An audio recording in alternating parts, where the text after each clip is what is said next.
નમસ્કાર દર્શક મિત્રો, આપ જોઈ રહ્યા છો B1 ન્યૂઝ। હવે જોઈએ અગત્યના સમાચાર।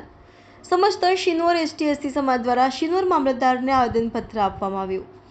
SC/ST સમાજના આરક્ષણ અંગેના વર્ગીકરણના ચુકાદાના વિરોધમાં આવેદનપત્ર પાઠવ્યું। ભારત બંધના સમર્થનમાં શિનોર મામલતદાર MB શાહને પાઠવ્યું આવેદનપત્ર। આરક્ષણમાં ક્વોટા સિસ્ટમ બાબતે નામદાર સુપ્રીમ કોર્ટ દ્વારા 1 ઓગસ્ટના રોજ અપાયેલ ચુકાદાને લઈને સમસ્ત ST/SC સમાજ દ્વારા આજે અપાયું છે ભારત બંધનું એલાન।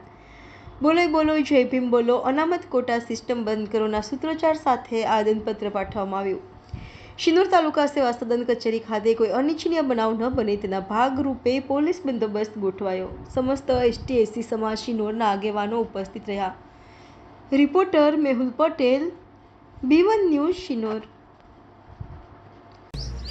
આજ રોજ શિનોર તાલુકાના SC/ST સમાજના તમામ આગેવાનો ભેગા મળી અને મામલતદાર સાહેબશ્રીને આજે આવેદનપત્ર આવ્યા છે।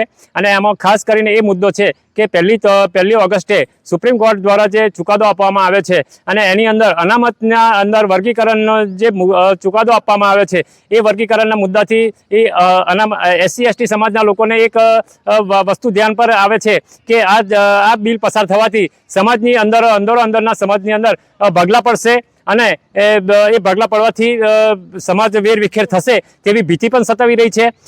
ઘણા દિવસથી આ બિલ મુદ્દે લોકો હોબાળો મચાવી રહ્યા છે, જ્યારે સરકારને હજુ પણ એની ઊંઘ ઉડતી નથી। તો આજે ભારત બંધનું એલાન પણ આપવામાં આવ્યું છે ઘણા સંગઠનો દ્વારા, અને હજુ પણ આ મુદ્દે જો સરકાર પાછું પાણી નહીં કરે તો આવતા દિવસોની અંદર આનાથી પણ ઉગ્ર આંદોલનો કરવામાં આવશે, એવી અમે એક મામલતદાર દ્વારા સરકારશ્રીને વિનંતી કરવા આવ્યા છીએ।